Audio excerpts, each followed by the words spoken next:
este práctico, dice, y el 8 del trabajo práctico 10. Sí. Sí, Adriana dice, ¿cómo sacar la inercia respecto al centro de masa? Claro. ¿Y el 8, cuál es? ¿El de la esfera y la polea y el cubo? El 8 por método energético, está diciendo. El 8... El 8 es una... La No, esfera. no.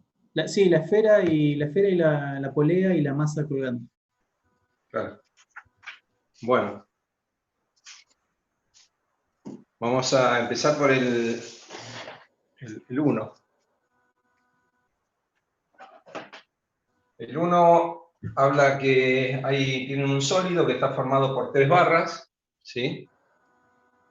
De longitud 2 metros y de masa 20 kilogramos, en forma de triángulo equilátero, como se muestra en la figura. El sistema puede girar alrededor de un eje perpendicular al plano que lo contiene y que pasa por O. Hallar la posición del centro de masa y hallar el momento de inercia respecto a un eje que pasa por ese centro de masa. Y después pide en el inciso C hallar el momento de inercia respecto a un eje perpendicular al plano del dibujo que pasa por el punto O. ¿Sí? Y nos facilitan el momento de inercia de una varilla, que es un doceavo de ml cuadrado. ¿Sí?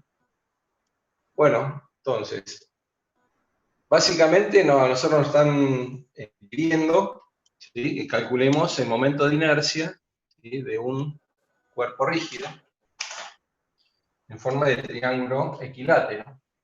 Entonces nosotros podemos decir que los lados de estas varillas son todos iguales y forman un triángulo cuya característica tiene que los lados son iguales, que los ángulos entre las varillas son de 60 grados, ¿sí? Y a nosotros nos están pidiendo que calculemos, o que hallemos, el momento de inercia baricéntrico. ¿Sí?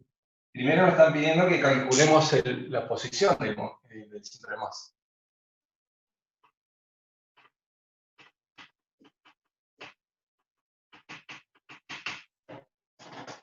Es decir, que si nosotros queremos hallar una posición, la posición es una magnitud vectorial. Entonces, como cualquier magnitud vectorial, lo que vamos a tener que hacer es esa magnitud referirla a un sistema de referencia que a nosotros más nos convenga. ¿Sí? Nosotros por ahí podemos asumir que esta varilla es vertical y vamos a poner un sistema de referencia que esa línea que marca esa varilla, ¿sí?, coincida con uno de nuestros ejes en forma ortogonal, pasando por el punto que a nosotros nos llama O. Vamos a poner nuestro sistema de ejes coordenadas X e Y. Y a partir de este sistema de referencia nosotros vamos a poder hallar la posición del centro de masa. ¿Sí? Es decir, que el centro de masa de este cuerpo rígido, conformado por 3 varillas, va a estar en un determinado punto. Seguramente va a tener alguna simetría, ¿sí? Y ese punto va a tener seguramente una coordenada X del centro de masa, y posiblemente podremos hallar una coordenada de Y del centro de masa, pero si nosotros lo ponemos de esta manera, donde hay una cierta simetría, una simetría respecto al eje X, posiblemente esa posición del centro de masa nos dé igual a 0. Bueno, las ecuaciones se encargarán de corroborarnos esa suposición. ¿Sí? Pero en definitiva nosotros nos están pidiendo la ubicación del centro de masa. ¿Cómo cómo ubicamos el centro de masa? Y bueno, podíamos ubicar, ¿sí?, o considerar que cada una de estas varillas, ¿sí?, que tienen una masa determinada, que nos la dan, dice que M vale 20 kilogramos, y la longitud de cada varilla vale 2 metros.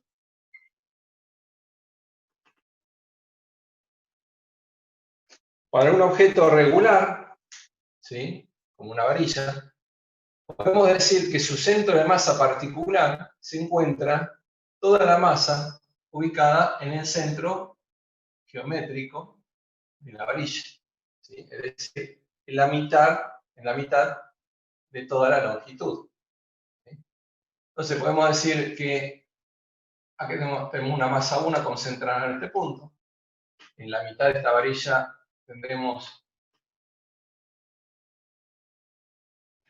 toda la otra masa, y en la mitad de esta otra varilla, por simetría nos va a coincidir con el eje X, vamos a tener la totalidad de la masa respectiva de esa varilla. Entonces nosotros vamos ahora a poder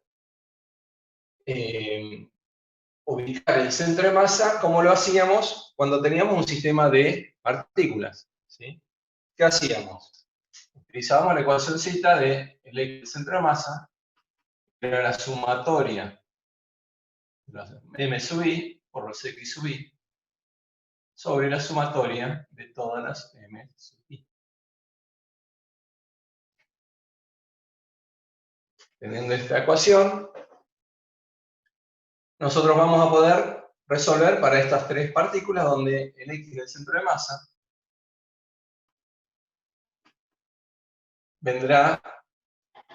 tendremos que sumar la masa 1 por la ubicación de la masa 1 respecto a nuestro sistema de referencia. Es decir, que esa ubicación, vamos a llamarla x1, ¿sí? Y esa ubicación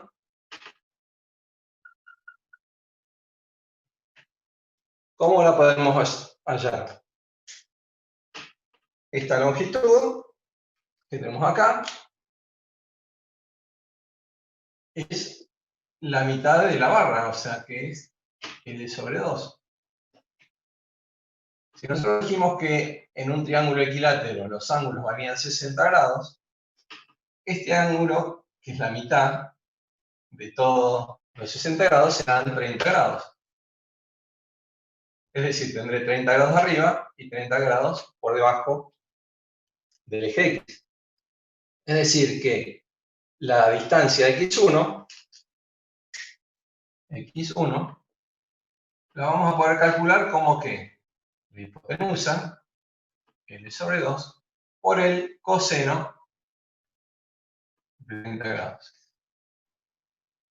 El x1 va a coincidir también con el x2 por simetría, así que nosotros a x2 también lo vamos a haber podido hallar, ¿sí? Es decir, que nuestra posición del centro de masa en x va a ser m1 por x1 más m2 por x2 más m3 por x3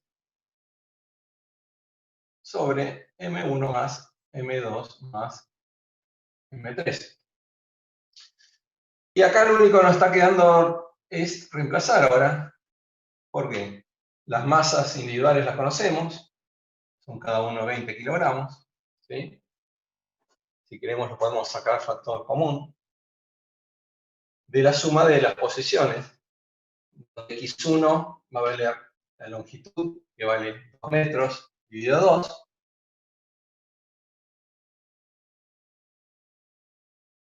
por el coseno de 30 grados. Eso vamos a tener x1, pero tengo que sumar x2, que es lo mismo, o sea que nosotros a esto lo podemos multiplicar por 2. ¿Sí? Y eso tendré que sumar el x3. ¿El x3 cuánto vale? Esta longitud. Esta longitud va a resultar, x3, de resolver el triángulo rectángulo donde la hipotenusa ahora vale L, ¿sí? Y el ángulo va a seguir valiendo 30 grados, así que va a ser la longitud L por el coseno de 30 grados. ¿Sí? Es decir, 2 metros por coseno de 30 grados. Acá no me entra, pero van a ser los 2 metros por el coseno de 30 grados. Y eso todo lo tendré que dividir, ¿sí? ¿Por cuánto? Por 3 veces 20 kilogramos, que me va a cancelar con estos 20 kilogramos que tenía acá. De aquí vamos a poder calcular el X del centro de masa. ¿Sí? De igual manera, vamos a poder proceder con la ubicación en la dirección Y. El Y del centro de masa van a ser la sumatoria de los M sub I por los X sub I, o por los Y sub I, perdón. Entonces, tendremos M1 por I1 más M2 por I2 más M3 por I3 sobre M1 más M2 más M3. ¿Sí? En donde las coordenadas en Y las vamos a poder resolver de igual manera que habíamos resuelto antes con las coordenadas X. Serán ahora los catetos opuestos al ángulo de 30 grados. Así que vamos a poder decir que tenemos los 20 kilogramos, factor común de toda la suma de las coordenadas en Y. Esta coordenada en Y dijimos que iba a ser L sobre 2 por el seno de 30 grados. Esta coordenada va a ser L sobre 2 por el seno de 30 grados. Esto me va a dar el I1. ¿Sí? Medido en el signo positivo de la Y. Nuestra coordenada I2 se va a resolver resolviendo este triángulo, que también voy a tener seno de 30 grados, pero mi coordenada va a ser medida en el signo negativo de la Y. Es decir, que va a tener un signo opuesto al que nosotros habíamos calculado con I1.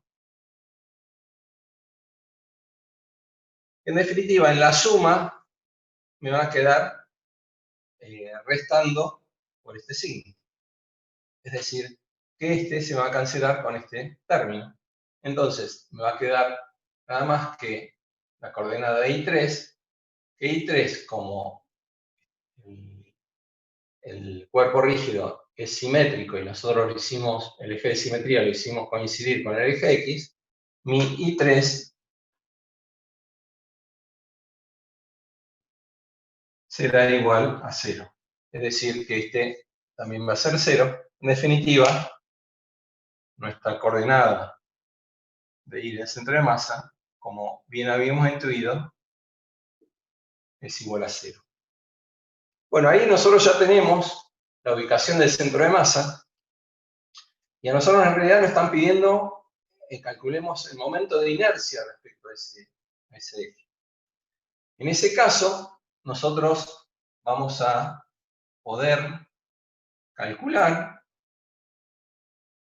a partir de una herramienta muy útil en lo que respecta a los cálculos del momento de inercia, es que cuando nosotros querramos calcular el momento de inercia respecto a un eje paralelo al eje baricéntrico, ¿sí? Nosotros vamos a poder utilizar el teorema de Steiner.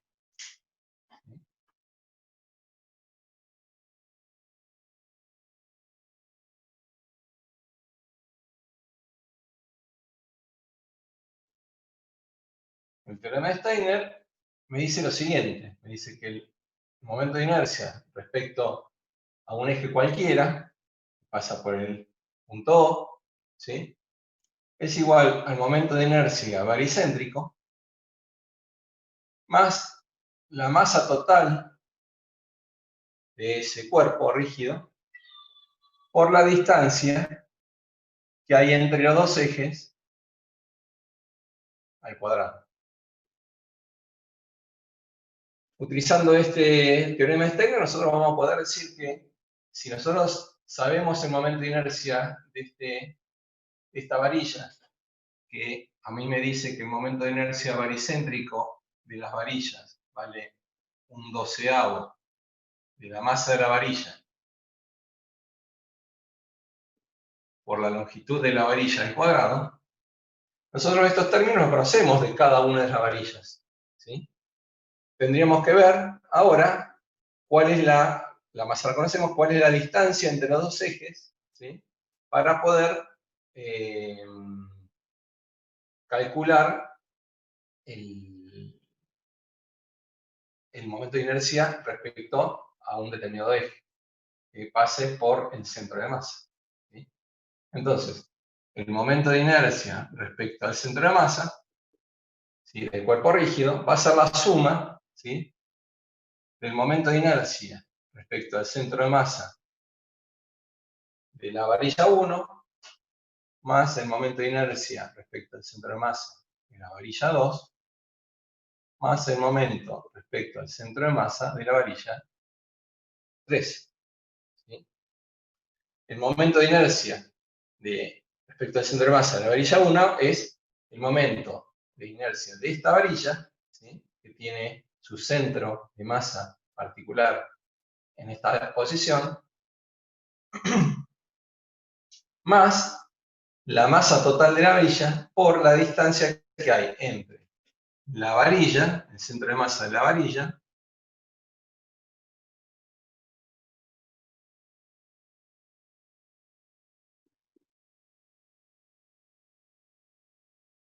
esta es la masa 1, ¿sí?, y el centro de masa nosotros lo tenemos acá, donde esta distancia es el X del centro de masa. Este ángulo vale 30 grados. La distancia entre este punto y el centro de masa será esta distancia que tenemos acá, distancia entre 0 y, en este caso, 1. Si este es el punto 1. ¿Sí? No, perdón, 0 no. Entre el centro de masa y 1. ¿Sí? ¿Se lee esto o está muy chiquitito? Medio chico, ¿no? No, Bueno, tendremos que calcular esta distancia, que nosotros, ¿qué sabemos? Que esta distancia la pudimos hallar en el primer inciso, ¿sí? Y esta distancia es L sobre 2, así que nosotros vamos a poder resolver este triángulo rectángulo donde este ángulo son 90 grados, así que si nosotros conocemos la hipotenusa y conocemos el ángulo, vamos a poder calcular el otro cateto, ¿sí? Es decir, que la distancia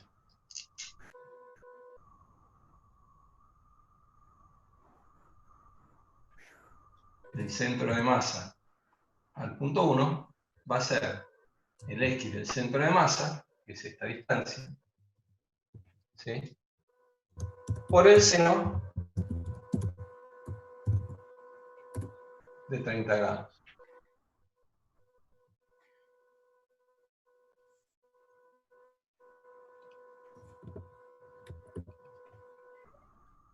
Nosotros ya conocemos esta distancia, los momentos de inercia cada uno lo conocemos, vamos a poder calcular el momento de inercia respecto al centro de masa. Entonces, el momento de inercia de la varilla 1 respecto al centro de masa va a ser el momento de inercia baricéntrico, ¿sí?,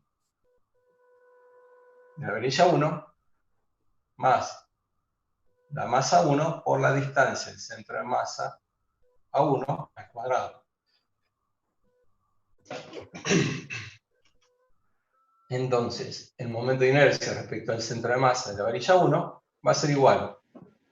El momento de inercia baricéntrico es un doceavo de m por L cuadrado.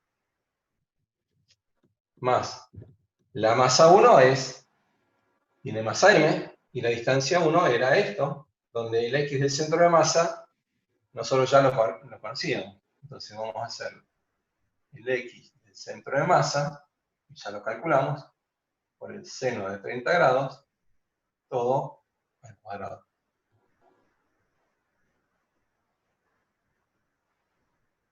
Ahí ya calculamos este término. Entonces, esta ecuación 2, esto va a dar un número, lo vamos a poder reemplazar acá. Vamos a hacer lo mismo para la varilla 2, que en realidad la distancia por simetría, la distancia entre el punto 2, ¿sí?, y el centro de masa va a ser la misma, ¿sí?, que nosotros calculamos acá, ¿sí?, por simetría. Va a ser el x del centro de masa por el seno de 30 grados.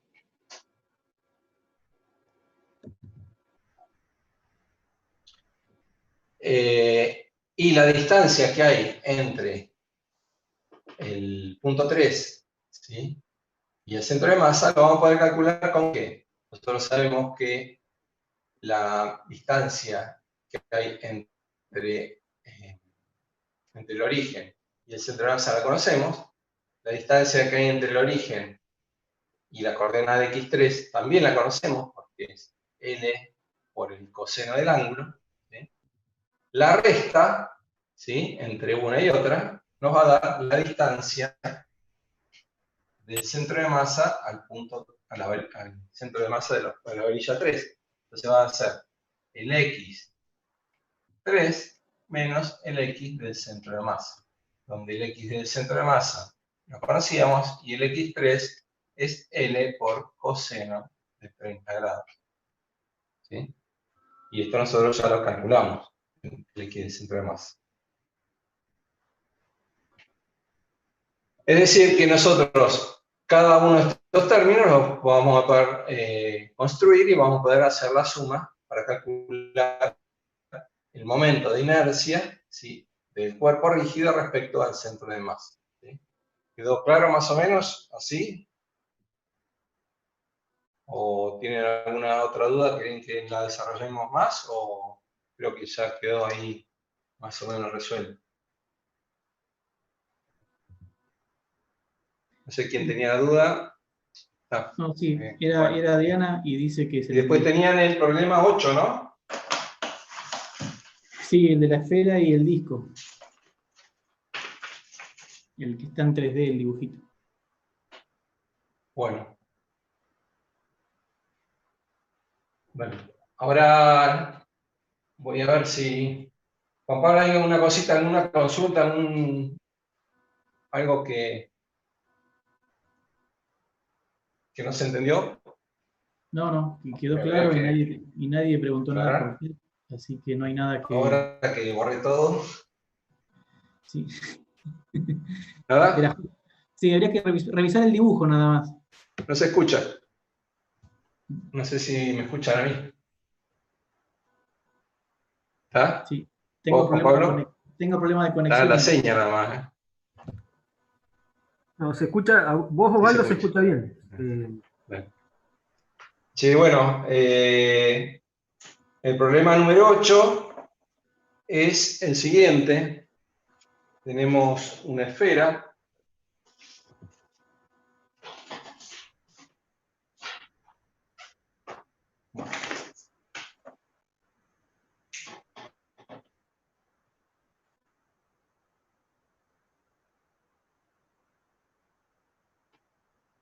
Una esfera en la cual está enroscado una determinada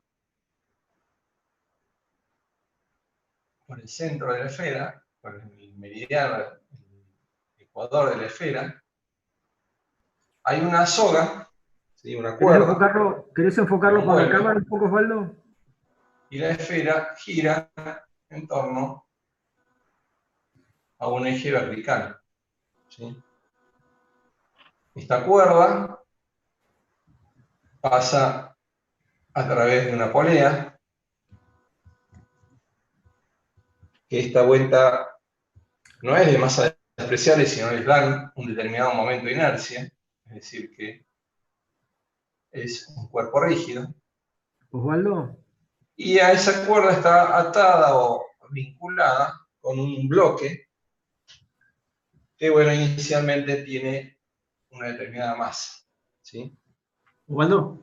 Vamos a ir leyendo, dice una esfera hueca. ¿Lo escuchan?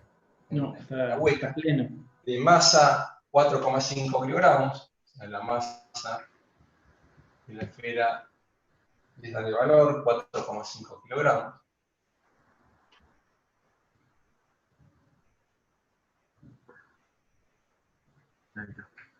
Bien, ahí estamos. Ahí estamos. ¿Ahora se ve? Sí, ahora sí, ahora sí. Les decía que teníamos la esfera hueca, está vinculada por una cuerda.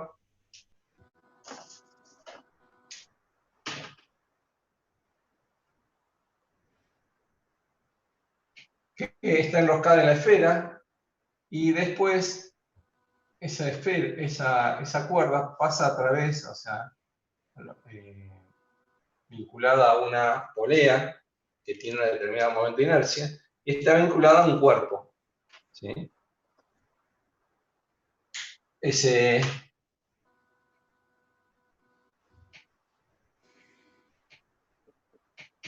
sistema, ¿sí? De esa manera me está hablando de que la esfera hueca tiene una masa de 4,5 kilogramos, ¿sí? Y tiene un radio de la esfera de 8,5 centímetros. Y la polea tiene un momento de inercia de 3 por 10 a la menos 3 kilogramos por metro cuadrado.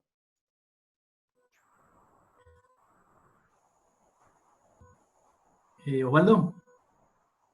Y tiene un radio en la polea de 5 centímetros. Osvaldo, ¿se escucha? Finalmente está atado al objeto de masa M, ¿sí? El bloque tiene una masa M de 0,6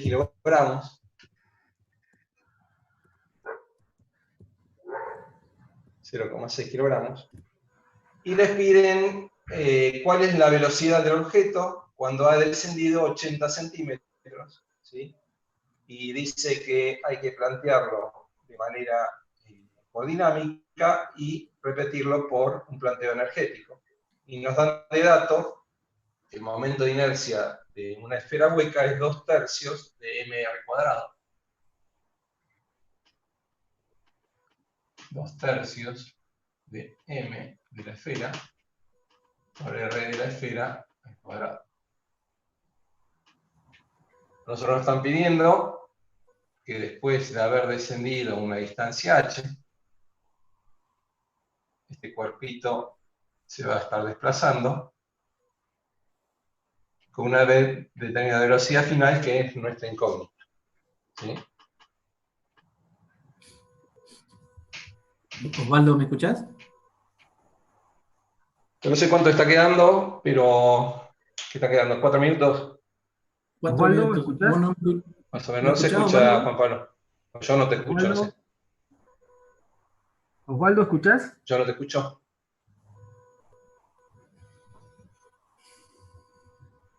Osvaldo, ahí Juan Pablo te quiere comentar algo, pero no, se ve que no lo escuchás. A ver ahí. ¿Ahí escuchás? escucha? No sé por qué no se escucha. No se escucha. Bueno. Bueno, no importa. ¿Qué te están quedando? 4 minutos. Sí, en descuento. Dale. Bueno, en lo que respecta a la manera de resolver por dinámica,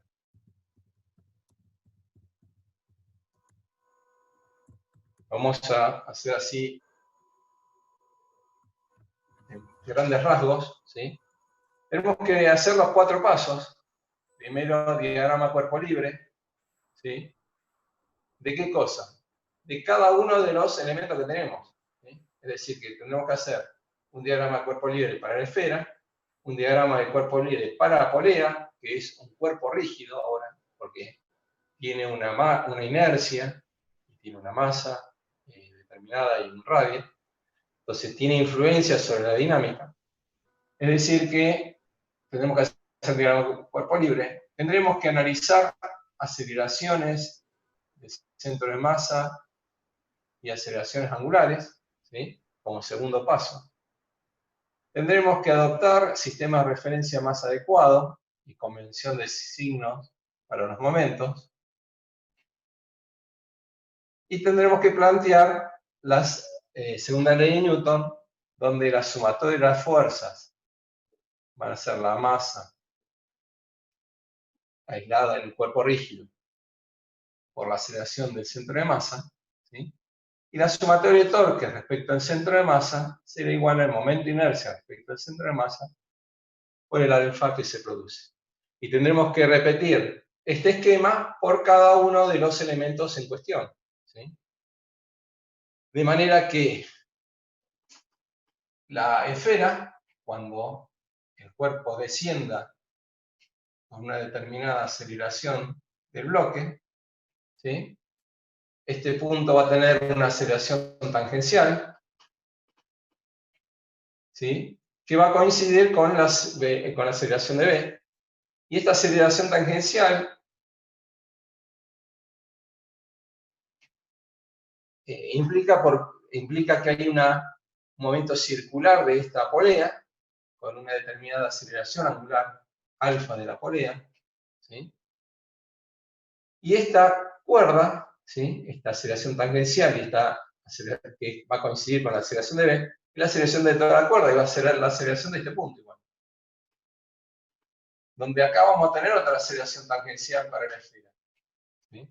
Que va a ser para la polea, que va a implicar el movimiento circular que tiene esta esfera con un alfa de la esfera.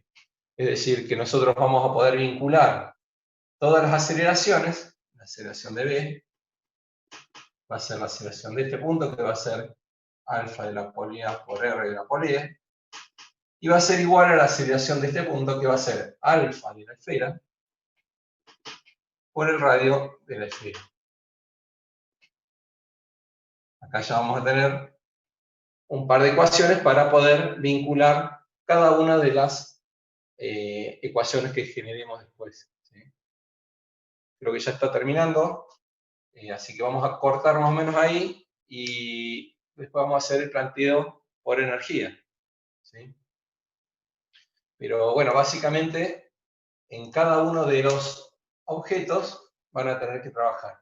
Y posteriormente, cuando nosotros ya podamos hallar la aceleración de B, el movimiento del bloque va a ser un movimiento rectilíneo uniformemente variado, rectilíneo con una aceleración constante, y van a poder aplicar las ecuaciones de movimiento, que una de ellas es la velocidad final al cuadrado, es la velocidad inicial al cuadrado, más 2 veces la aceleración por el desplazamiento.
¿Estamos de vuelta?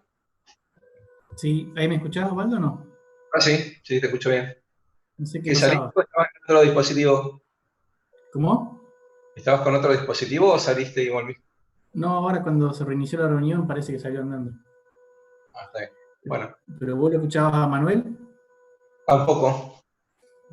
Bien, Capaz que el problema era mío. claro, sí, sí. Yo para que quede claro eso nada más. No, a mí se me escuchaba, decime que se me escuchaba. Sí, no, sí, sí, sí, sí, sí. Está bien. Sí, bueno, habíamos quedado acá. Es que una vez que nosotros podamos calcular la aceleración de B, ¿sí? Con las ecuaciones de cada uno de estos análisis, vamos a ir a la ecuación de movimiento rectilíneo en el frente variado, de este tipo, donde nosotros sabemos que parte del reposo, ¿sí? Y esta no es nuestra incógnita. Nosotros calculado la aceleración del bloque y esta distancia es la distancia recorrida que es h, vamos a poder decir que la velocidad final es la raíz de 2, aceleración de v, por h. Es decir, que vamos a poder resolver nuestro problema, ¿sí? Eso es el planteo que vamos a tener que hacer para dinámica, que por ahí es un poquito laborioso, pero tampoco es imposible de resolver.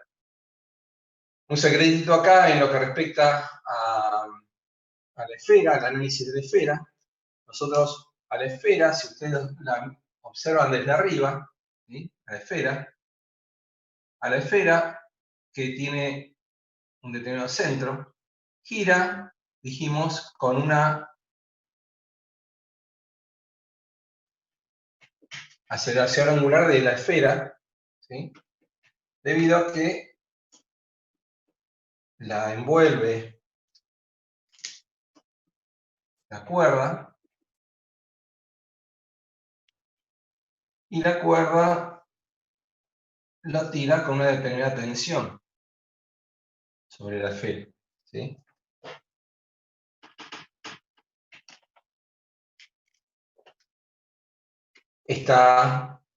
Digamos, a esta esfera, si nosotros observamos, con respecto al eje de la esfera, el punto O, esta tensión, ¿sí?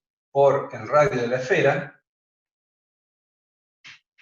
va a generar un torque, que es el que van a tener que analizar para su dinámica. Entonces, la tensión sobre la esfera por el radio de la esfera va a ser el momento de inercia de la esfera, el centro de masa de la esfera, por el alfa de la esfera.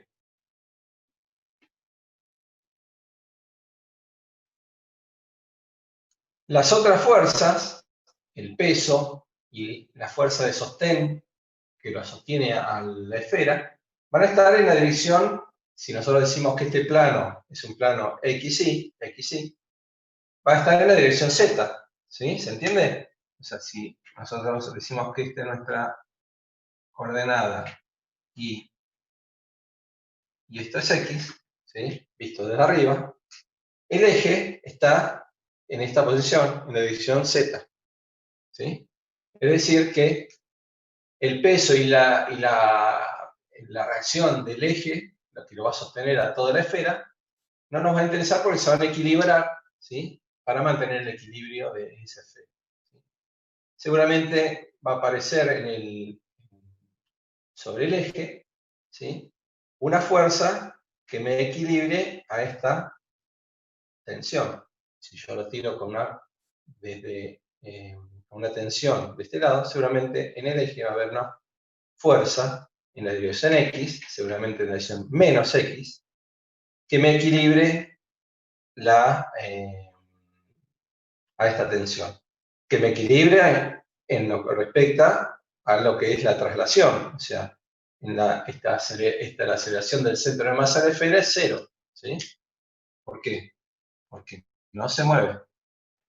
Su centro de masa está quieto. Es decir, que hay equilibrio, ¿sí? Equilibrio de todas las fuerzas. Por eso le decía que seguramente a esta tensión se le va a poner una reacción. Eso es anecdótico, pero bueno, porque no se los piden, ¿no? Pero si se los pediría, podrían llegar a calcularlo. Lo que van a tener que trabajar seguramente con esta tensión, que esta tensión de la esfera, sobre la esfera, es la tensión de toda la cuerda, en realidad. ¿Sí? ¿Qué pasa? En este tramo, ¿sí? Antes de la influencia de la polea, se va a tensar de una determinada manera, que es la tensión que va a esta tensión de la esfera, la tensión que va a tener de este lado de la polea.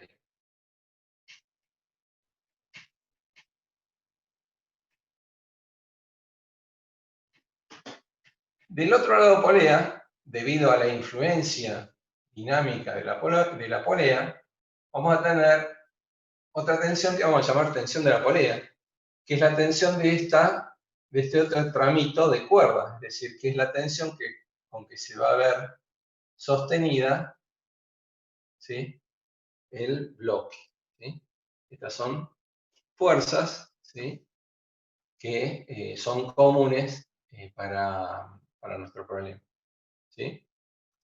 Con respecto al análisis por dinámica, por energía, ¿sí?, ¿qué tendremos que analizar?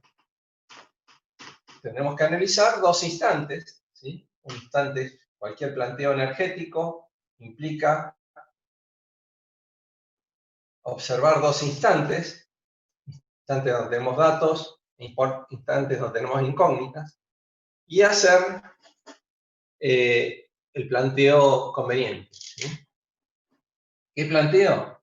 Y tendremos que aplicar o trabajar, ¿sí?, con el teorema generalizado del trabajo y la energía. ¿Qué decía el teorema generalizado? Que el trabajo de todas las fuerzas no conservativas para un cuerpo rígido o un sistema de objetos vinculados entre sí, entre dos instantes, era igual a la variación, a la resta, de la energía mecánica en un instante final, menos la energía mecánica en un instante inicial.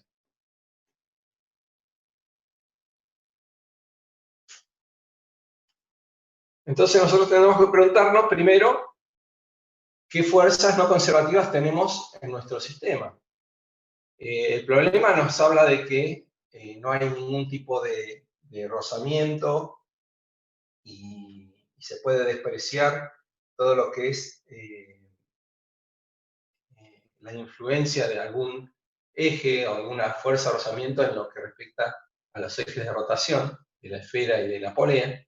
Es decir, que nosotros vamos a poder decir que entre el instante inicial y el instante final, donde cada uno adquirió una determinada velocidad particular, entre esos dos instantes, el trabajo de las fuerzas no conservativas es igual a 0. Entonces, ante la ausencia de trabajo fuerzas no conservativas, vamos a poder plantear la igualdad de las energías.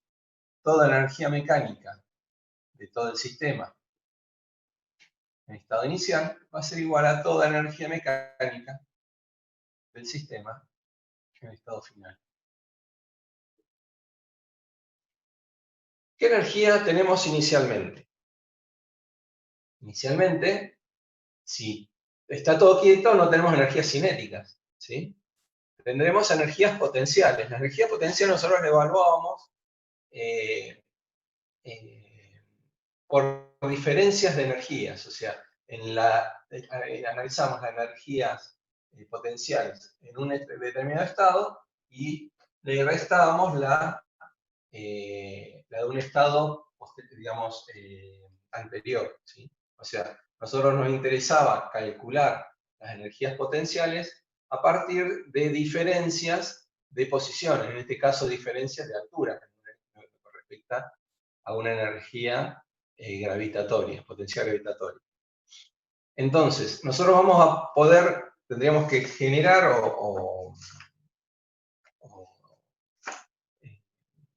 determinar, ¿sí? Definir un determinado plano de referencia para el cual nosotros trabajemos las energías potenciales. Entonces, en el punto más bajo de la trayectoria, nosotros normalmente poníamos el plano de referencia,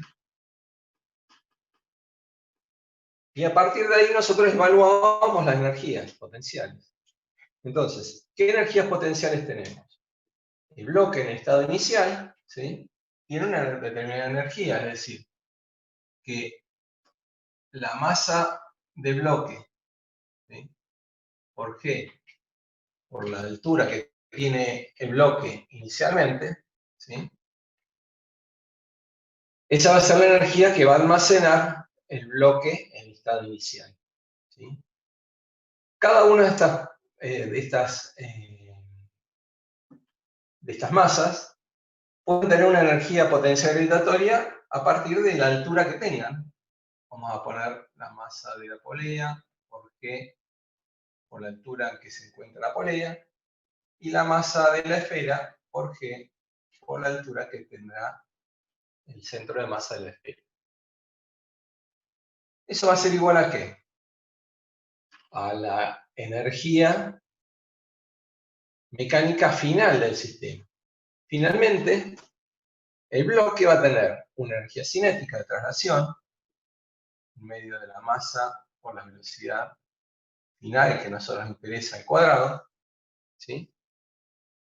Y energía potencial gravitatoria no va a tener porque ya va a estar pasando por su punto, por el punto de referencia, el plano de referencia. Es decir, que el aporte a mi energía mecánica final del bloque va a ser toda cinética. El aporte que va a tener energía potencial en la polea, en nuestra energía mecánica final, ¿cuánto va a ser? ¿Cuánto va a valer? Por un lado va a seguir teniendo la misma energía potencial gravitatoria, porque su punto no varió. Entonces, de este lado también lo vamos a tener en cuenta. Entonces vamos a tener la masa de la polea, ¿por qué?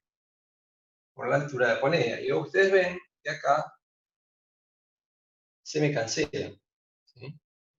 En ambos lados de la igualdad, los dos miembros de la igualdad. Es decir, que nosotros, con respecto a los centros de masa que no varían su altura, podemos prescindir, ¿sí? de su análisis en lo que respecta a la energía potencial gravitatoria. Esta polea, ¿qué adquiere? Una velocidad angular, ¿sí? Va a tener una omega en la polea, ¿sí? Es decir, que va a tener una energía cinética de rotación, que va a ser un medio del momento de inercia de la polea por la velocidad angular de la polea, al cuadrado, ¿sí? Y finalmente nos queda evaluar lo que respecta a lo que me aporta la energía mecánica final de mi sistema, la esfera, cuya energía potencial gravitatoria no va a haber variado, donde este término también se me cancela con este. Y me va a quedar sumarle la energía cinética de rotación que adquiere la esfera, que va a ser un medio del momento de inercia de la esfera por la omega de la esfera al cuadrado, ¿sí?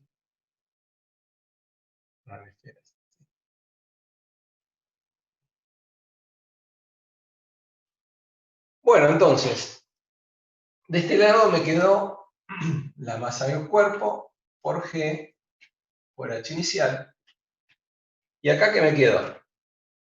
Un medio de la masa por la velocidad final al cuadrado, que es nuestra incógnita,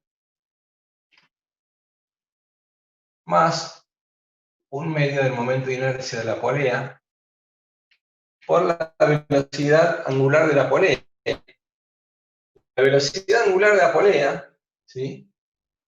Si nosotros conocemos el radio de la polea, nosotros los puntos digamos, el punto de contacto entre la polea y la cuerda va a tener también una velocidad tangencial en la polea, que va a ser igual a ¿qué? A la velocidad angular de la polea por el R de la polea. Es decir, que nosotros vamos a poder decir que la velocidad angular de la polea va a ser igual a la velocidad tangencial, que es la velocidad de la cuerda, que es la velocidad final del bloque. Es decir, que vamos a poder vincular la velocidad final del bloque, ¿sí?, con la velocidad angular de la polea a través del cociente con su radio.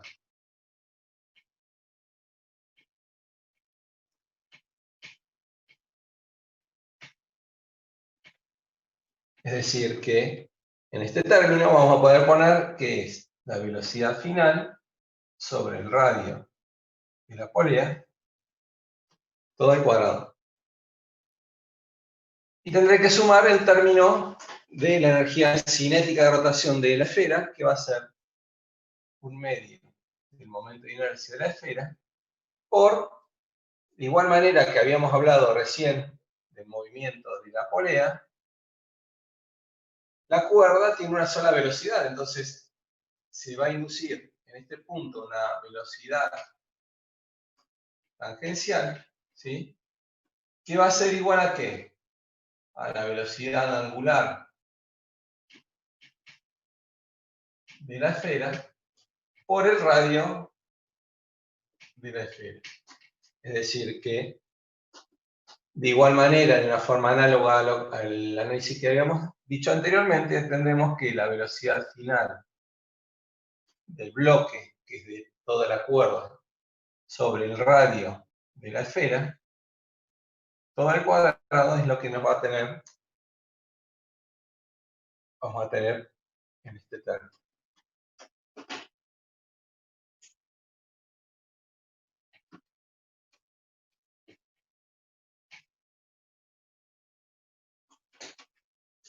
Bueno, y acá lo único que nos está quedando es despejar la velocidad final, que es nuestra incógnita.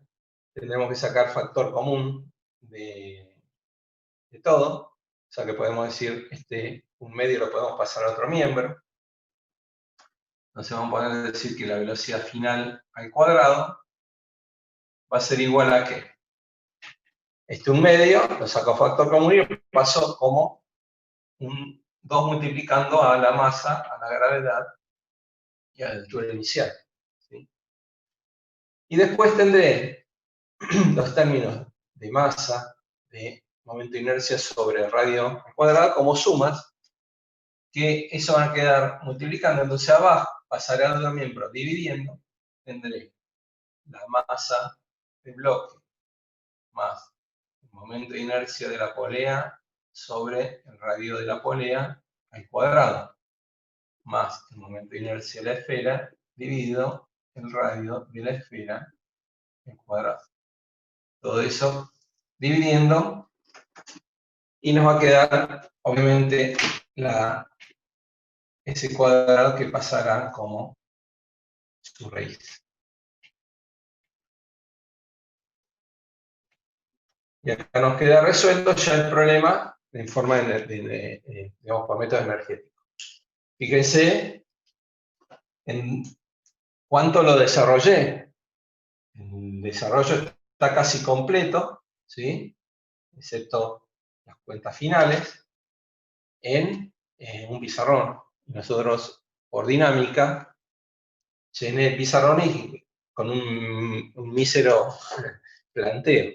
Así que ahí van a poder observar la potencia de lo que son los planteos energéticos, muchas veces para distintos problemas.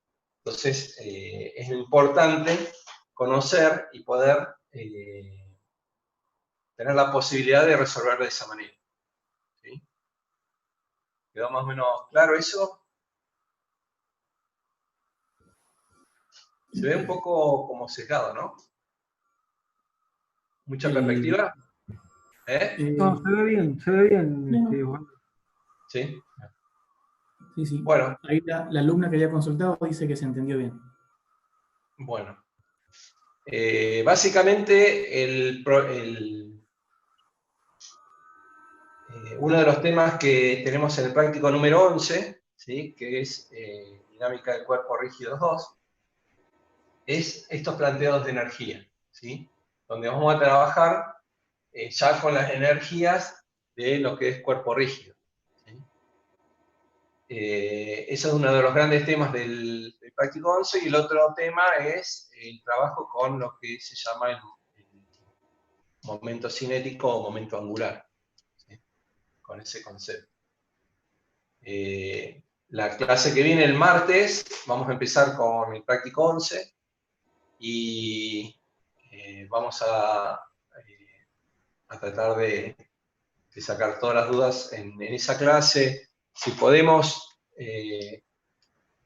seguramente vamos a trabajar con una sola clase para ese práctico, ¿sí? Si no hay mayores dudas, vamos a trabajar con una sola clase. ¿Alguna otra consulta de algún otro tema?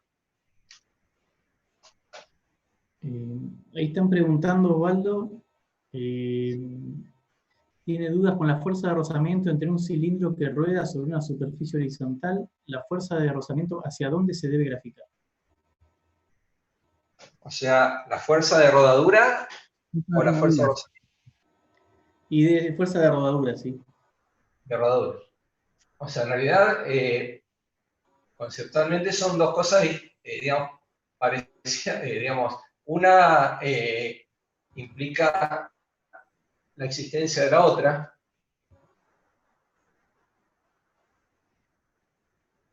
Entonces,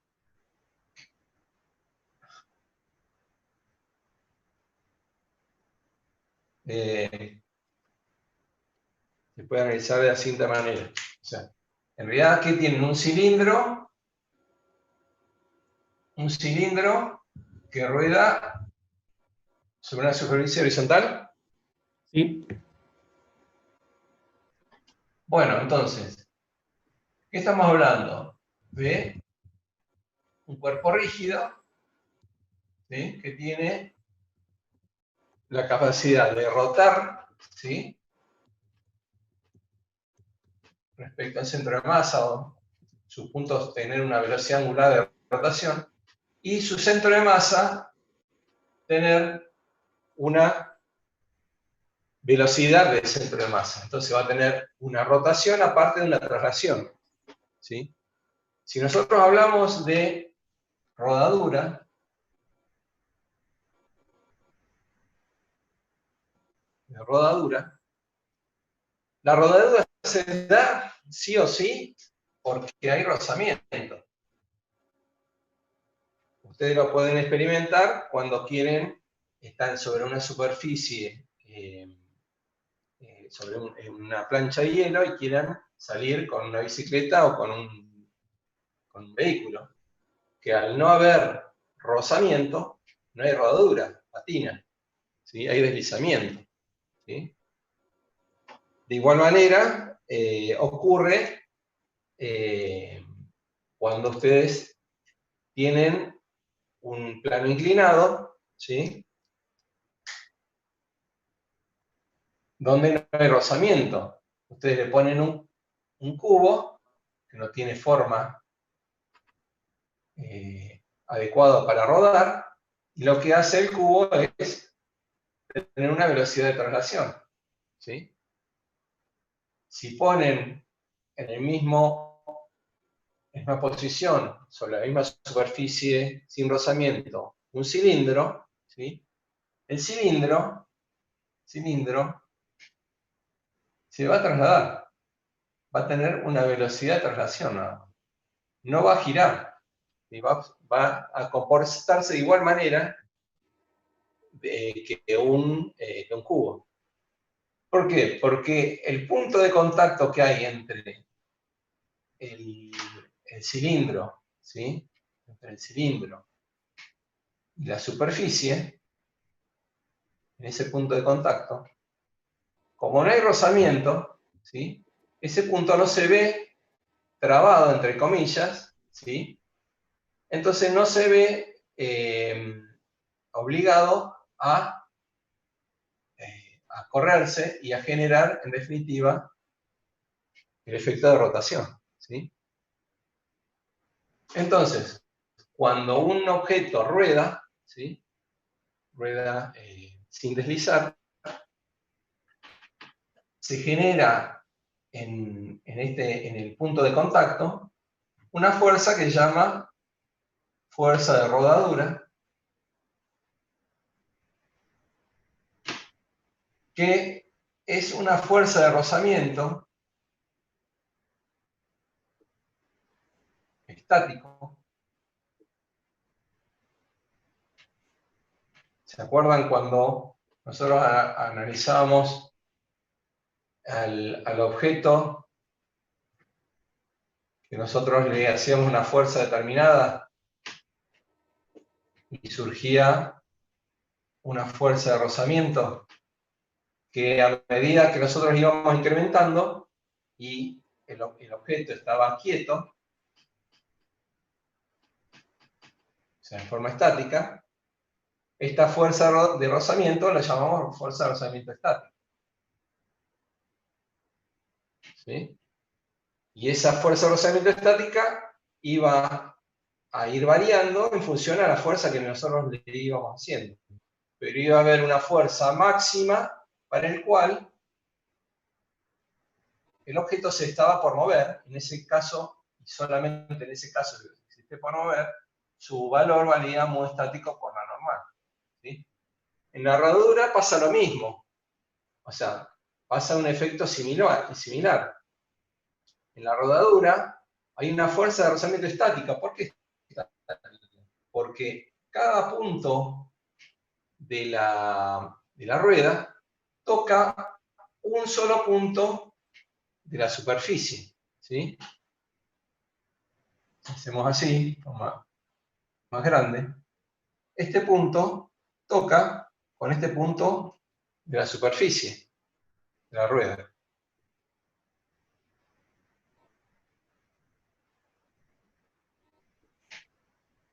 Un instante posterior, y debido al rozamiento, acá hay rugosidad, ¿sí? Entonces hay trabazón entre estos dos puntos, ¿sí?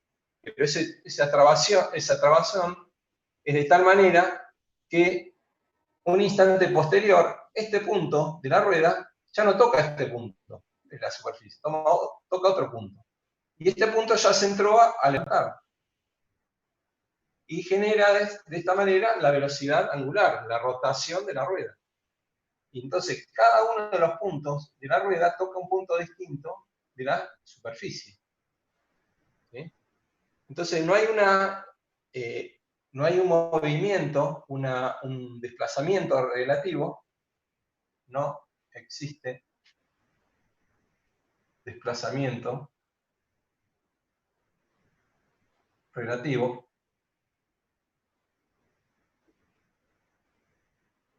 entre la rueda, entre los puntos de la rueda y los puntos de la superficie.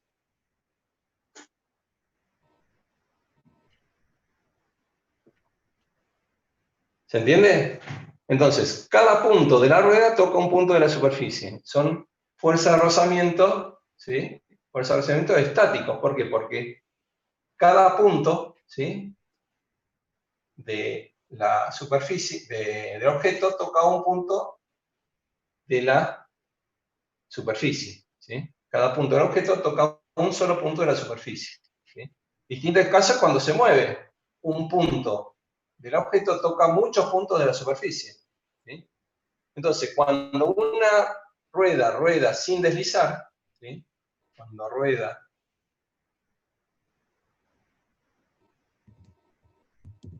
sin deslizar, cada punto de la rueda toca con un punto de la superficie. Entonces, la fuerza de rodadura, que ahora se llama, es una fuerza rozamiento estática, que surge de la sumatoria de fuerzas en la dirección de la superficie. O sea que no tiene el valor, no tiene un valor de mu estático por normal, ni mu dinámico por normal. Tiene un valor determinado, salvo que esté en el momento, en el último momento, en el inminente, en el estado de inminente movimiento, el inminente movimiento relativo entre un punto de la rueda y la superficie, que es cuando está a punto de arar, escarbar, ¿sí? Que particularmente se está utilizando mucho en la mecánica, sobre todo en los sistemas ABS, que buscan ese punto límite de deslizamiento, ¿sí? Entonces, maximizan esa fuerza de rodadura, ¿sí? De tal manera que ustedes puedan detener o acelerar un determinado objeto, ¿sí? Con mayor eficiencia, ¿sí? La dirección de la rodadura, obviamente, si el objeto está girando en una determinada dirección, seguramente va a tender, ¿sí? A acompañar ese movimiento, ¿sí? Hay situaciones que no, bueno, que hay que analizar particularmente cada situación, pero muchas veces, ¿sí?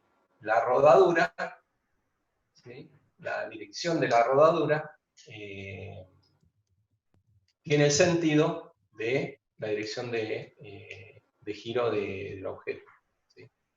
Particularmente hay que analizar cada uno de los problemas específicos.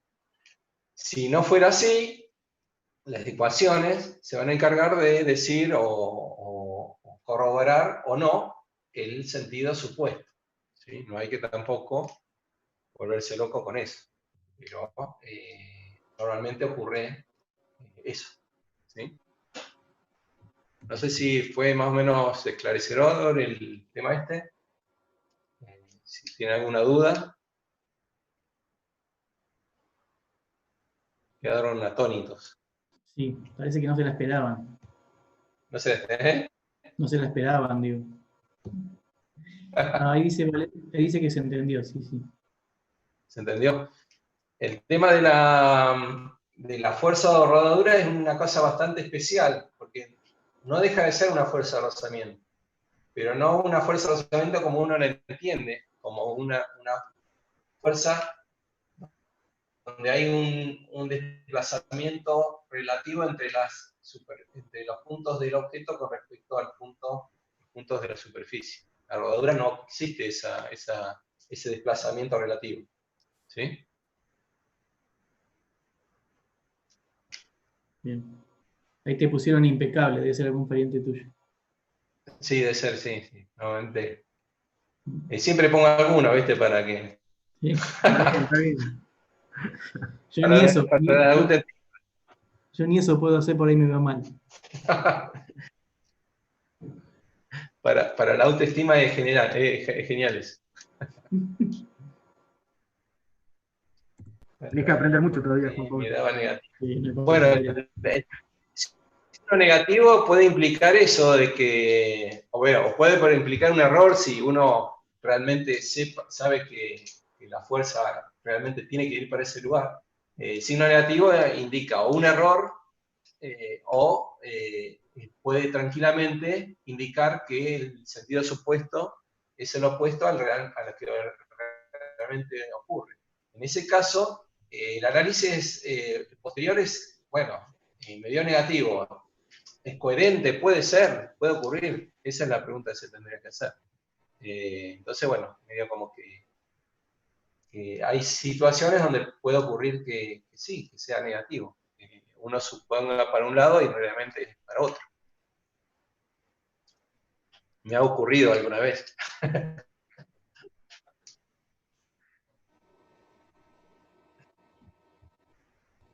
En el sentido físico, imagino.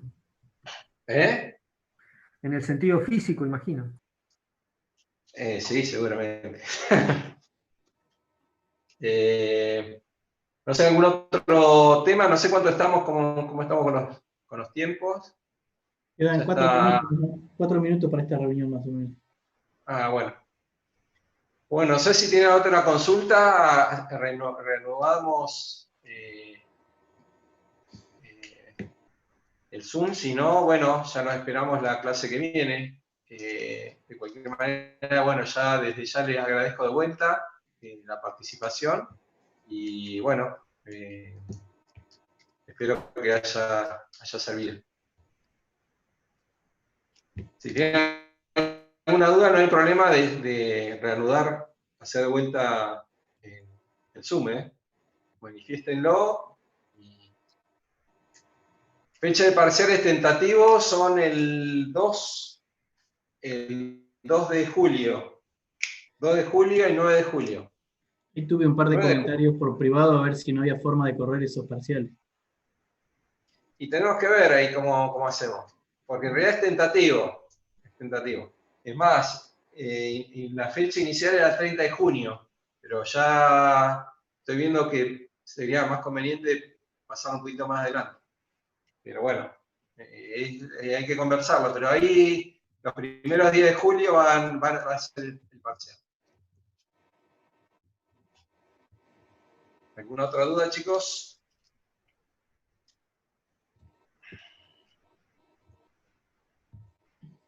Silencio estampa. Solo el tema de la fecha. Me mató con esto. ¿Qué dice 10? Están preocupados con el tema, con la fecha del parcial, ¿no? Bueno, no es para tanto. Estudienme nomás. No sé si tienen alguna otra duda. Reanudamos el Zoom. Si no, bueno, estamos dejando así. Buenas noches, Vázquez. Bueno, sí, Vázquez. disculpen que me conecté tarde, pero bueno, es que como el profesor Kuhn me pidió que busque ejercicios difíciles para el parcial, me llevó mucho tiempo. Cristina es la que me el parcial. Tranquilizando a la Los gente. más alimentados. A mí me preocuparía por qué vos sos el encomendado, ¿no? ¿Qué va a hacer? No me mandes así al frente, Jorge. No maten Yo a le digo que nadie. es Cristina la que hace el blog. Bueno, no sé si... Insisto, chicos, no sé, alguna otra cosita. Estamos a su disposición.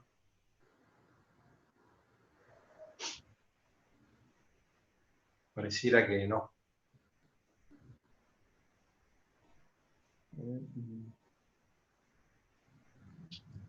Jorge, que había venido con ganas de explicar y te cortaron las piernas.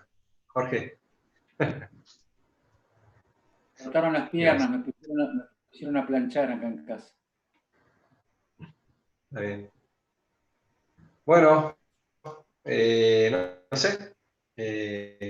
Si no hay más consultas, damos por finalizado el meeting.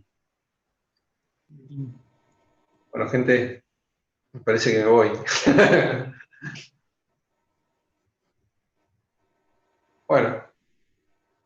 Chicos, ¿alguna cosa más? A la 1, a las 2 y a las 3. Se perdió.